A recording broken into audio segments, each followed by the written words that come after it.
Hello ವೀಕ್ಷಕರೇ, welcome back to our channel Kanasu ಕಿಚನ್ಸ್ಗೆ ಎಲ್ರಿಗೂ ಕೂಡ ಸ್ವಾಗತ. ಇನ್ನೇನು ದೀಪಾವಳಿ ಬರ್ತಾ ಇದೆ, ಏನೇನು ಸ್ವೀಟ್ ಮಾಡೋದು ಅಂತ ಎಲ್ರಿಗೂ ಕೂಡ ಯೋಚನೆ ಬಂದಿರುತ್ತೆ. ಮಾಮೂಲಿ ಮಾಡಿದ್ದೆ ಕರ್ಜಿಕಾಯಿ, ಚಕ್ಲಿ, ಕೋಡ್ಬಳೆ ಇದನ್ನೇ ಮಾಡಿ ಬೋರ್ ಆಗಿದ್ದರೆ ಖಂಡಿತವಾಗ್ಲೂ ನಾನು ತೋರಿಸ್ತಿರುವಂತಹ ಈ ವರ್ಕಿ ಪೂರಿಯನ್ನು ನೀವು ಮನೆಯಲ್ಲಿ ಟ್ರೈ ಮಾಡಲೇಬೇಕು.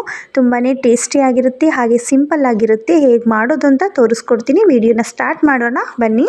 ನಾನು ಫಸ್ಟಿಗೆ ಒಂದು ಬೌಲ್ನ ತೊಗೊಂಡಿದ್ದೀನಿ. ಬೌಲ್ಗೆ ನಿಮಗೆ ಅಳತೆ ಪ್ರಮಾಣದಲ್ಲಿ ಎಷ್ಟು ಬೇಕಷ್ಟು ನೋಡಿಕೊಂಡು ನಾನಿಲ್ಲಿ ಮೈದಾ ಹಿಟ್ಟನ್ನು ಯೂಸ್ ಮಾಡ್ತಾ ಇದ್ದೀನಿ.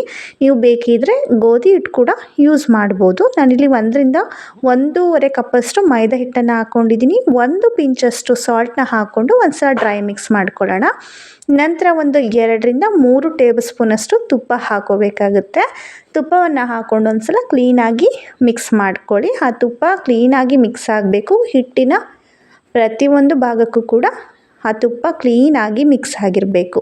ನಂತರ ಸ್ವಲ್ಪವೇ ನೀರನ್ನು ಸೇರಿಸ್ಕೊಂಡು ಇದನ್ನು ಸಾಫ್ಟಾಗಿ, ತುಂಬಾ ಸಾಫ್ಟ್ ಬರಬೇಕು, ಆ ರೀತಿಯಾಗಿ ಸ್ವಲ್ಪ ನೀರು ಹಾಕ್ಕೊಂಡು, ತೀರಾ ತೆಳು ಬೇಡ, ತೀರಾ ಗಟ್ಟಿಯಾಗೂ ಬೇಡ, ಮೀಡಿಯಮ್ ಆಗಿ ತುಂಬ ಸಾಫ್ಟಾಗಿ ಕಲಿಸ್ಕೋಬೇಕಾಗುತ್ತೆ. ಇದನ್ನು ನೋಡಿ, ನಾನು ಈ ರೀತಿ ಕ್ಲೀನಾಗಿ ಚಪಾತಿ ಹಿಟ್ಟಿನ ಅದಕ್ಕೆ ಕಲಸಿ ತೆಗೆದಿಟ್ಕೊಂಡಿದ್ದೀನಿ.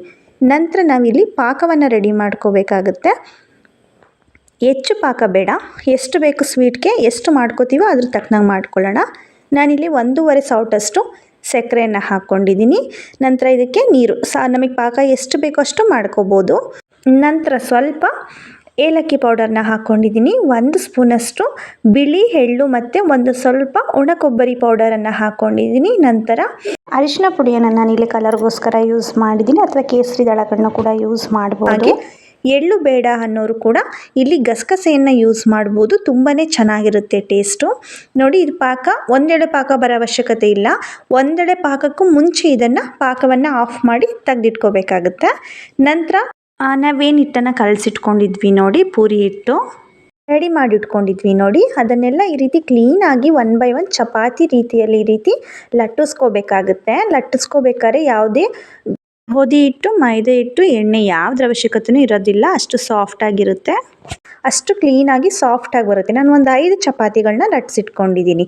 ನಂತರ ಒಂದು ಬೌಲ್ಗೆ 2 ಟೇಬಲ್ ಸ್ಪೂನಷ್ಟು ಮೈದಾ ಹಿಟ್ಟು, ಈಗ ಸ್ವಲ್ಪ ತುಪ್ಪವನ್ನು ಹಾಕ್ಕೊಂಡು ಮಿಶ್ರಣವನ್ನು ರೆಡಿ ಮಾಡ್ಕೋಬೇಕಾಗುತ್ತೆ. ಫಸ್ಟ್ ನಾನೀಗ ಇಲ್ಲಿ 1 ಚಪಾತಿಯ ಮೇಲೆ ಆ ತುಪ್ಪದ ಮಿಶ್ರಣ ಏನಿತ್ತಲ್ವ ಅದನ್ನು ಕ್ಲೀನಾಗಿ ಎಲ್ಲ ಕಡೆ ಸ್ಪ್ರೆಡ್ ಮಾಡ್ಕೋತಾ ಇದ್ದೀನಿ. ನೋಡಿ, ಕ್ಲೀನಾಗಿ ಈ ರೀತಿ ಸ್ಪ್ರೆಡ್ ಮಾಡಿಕೊಂಡು ಅದರ ಮೇಲ್ಗಡೆ ಇನ್ನೊಂದು ಚಪಾತಿಯನ್ನು ಹಾಕೋಬೇಕಾಗುತ್ತೆ. ನೋಡಿ, ಈ ರೀತಿ 1 by 1 ಹಾಕ್ಕೊಂಡು ಚಪಾತಿಗಳನ್ನ ಲಟ್ಟಿಸ್ಕೋಬೇಕಾಗುತ್ತೆ. ಇದು ತುಂಬಾ ಲೇಯರ್ ಆಗಿ ಬರುತ್ತೆ, ಖಂಡಿತವಾಗ್ಲೂ ಬರುತ್ತೆ. ನಾನು ನಿಮಗೆ ತೋರಿಸ್ತೀನಿ ಯಾವ ರೀತಿ ಲೇಯರ್ ಬರುತ್ತೆ ಅಂತ ಹೇಳಿ. ಈ ರೀತಿ 1 by 1 5 ಚಪಾತಿಗಳನ್ನ ನಾನಿಲ್ಲಿ ಮಾಡ್ಕೊಂಡಿದ್ದೆ. 5 ಚಪಾತಿಗಳ ಲೇಯರಲ್ಲಿ ಈ ರೀತಿ ರೆಡಿ ಮಾಡ್ಕೊಂಡಿದ್ದೀನಿ. ರೆಡಿ ಮಾಡ್ಕೊಂಡಿದ್ದ ನಂತರ ಕ್ಲೀನಾಗಿ ಈ ರೀತಿ ಲಟ್ಟಿಸ್ಕೋಬೇಕು. ಎಷ್ಟು ನೀವು ತೆಳು ಲಟ್ಟಿಸಿದ್ರೂ ಅದೇನು ಪದ್ರ ಇರೋದು ಹಾಳಾಗೋದಿಲ್ಲ. ನಾವೇನು ತುಪ್ಪದ ಮಿಶ್ರಣ ಹಾಕ್ಕೊಂಡಿದ್ದೀವಿ ನೋಡಿ, ಸೊ ಅದು ತುಂಬಾ ಹೆಲ್ಪ್ ಆಗುತ್ತೆ ಪದ್ರವಾಗಿ ಬರೋದಕ್ಕೆ ಪೂರಿಗಳು. ನೋಡಿ, ಈ ರೀತಿಯಾಗಿ ಕ್ಲೀನಾಗಿ ಲಟ್ಟಿಸ್ಕೋಬೇಕು. ಲಟ್ಟಿಸ್ಕೊಂಡಿದ್ದ ನಂತರ ನಿಮಗೆ ಎಷ್ಟು ಬೇಕಷ್ಟು ನೋಡ್ಕೊಂಡು ಲಟ್ಟಿಸ್ಕೊಳ್ಳಿ. ನಾನು ಪೂರ್ತಿಯಾಗಿ ನೋಡಿ ಇಷ್ಟಾರ ಲಟ್ಟಿಸ್ಕೊಂಡಿದ್ದೀನಿ. ನಂತರ ಇದನ್ನು ಕ್ಲೀನಾಗಿ ರೋಲ್ ಮಾಡ್ಕೋಬೇಕಾಗುತ್ತೆ ಫ್ರೆಂಡ್ಸ್. ತೀರಾ ಅಗ್ಲ ಬೇಡ, ನೋಡಿ ಈ ರೀತಿಯಾಗಿ ಸಣ್ಣ ಉಂಡೆಗಳಾಗಿ ಬರಬೇಕು. ಆ ರೀತಿ ಕ್ಲೀನಾಗಿ ರೋಲ್ ಮಾಡ್ಕೋಬೇಕು. ಕ್ಲೀನಾಗಿ ರೋಲ್ ಮಾಡ್ಕೊಂಡಿದ್ದ ನಂತರ ಇದನ್ನು ಕಟ್ ಮಾಡ್ಕೋಬೇಕಾಗುತ್ತೆ. ನಾನು ಈ ಹಿಟ್ಟನ್ನು 2 ರೀತಿಯಲ್ಲಿ ಕಟ್ ಮಾಡೋದನ್ನ ತೋರಿಸ್ಕೊಡ್ತಾ ಇದ್ದೀನಿ. ನೋಡಿ, ಈ ರೀತಿ ಒಂದು ಥ್ರೆಡ್ನ ತೊಗೊಂಡು ಈ ರೀತಿ ಸುಲಭವಾಗಿ ಕಟ್ ಮಾಡ್ಕೋಬೋದು. ನೋಡಿ, ಚಾಕುವಿನಲ್ಲಿಗಿಂತ ಈ ರೀತಿ ಆದರೆ ನನಗೇನೋ ತುಂಬ ಈಸಿ ಮೆಥಡ್ ಅಂತ ಅನ್ನಿಸ್ತು, ಹಾಗಾಗಿ ನಿಮಗೂ ಕೂಡ ಹೇಳ್ಕೊಡ್ತಾ ಇದ್ದೀನಿ. ನಾನು ಸ್ವಲ್ಪ ಥ್ರೆಡ್ ಶಾರ್ಟ್ ಆಯಿತು ಅನಿಸುತ್ತೆ, ಸೊ ಹಾಗಾಗಿ ಸ್ವಲ್ಪ ಇಟ್ಕೊಳ್ಳೋದಕ್ಕೆ ಹಿಂಸೆ ಆಯಿತು ಅಷ್ಟೇ. ನೋಡಿ, ಈ ರೀತಿಯಾಗಿ ಎಷ್ಟು ಸಾಫ್ಟಾಗಿ ಕಟ್ ಆಗುತ್ತೆ ಹಿಟ್ಟು, ಅಷ್ಟು ಸಾಫ್ಟ್ ಇರಬೇಕು. ಇನ್ ಕೇಸ್ ಚಾಕುನಲ್ಲಿ ಕಟ್ ಮಾಡೋದಾದರೆ ನೋಡಿ, ನಾನು ತೋರಿಸ್ತೀನಿ ಯಾವ ರೀತಿ ಆಗುತ್ತೆ ಅಂತ. ಸೇಮೇ ಬರುತ್ತೆ, ಪದ್ರೇನು ಹಾಳಾಗೋದಿಲ್ಲ, ಬಟ್ ಆ ರೀತಿ ಬಂದಾಗ ಏನೋ ಒಂಥರ ಖುಷಿ ಅನಿಸುತ್ತೆ. ನಾನು ಹಾಗಾಗಿ ಈ ಥ್ರೆಡ್ಡಲ್ಲಿ ಕೂಡ ಇಲ್ಲಿ ಕಟ್ ಮಾಡ್ಕೊಂಡಿದ್ದೆ. ಈಗ ಎಲ್ಲ ಪೂರಿಗಳನ್ನ ಇದನ್ನು ವರ್ಕಿ ಪೂರಿ ಅಂತ ಹೇಳ್ತಾರೆ ಫ್ರೆಂಡ್.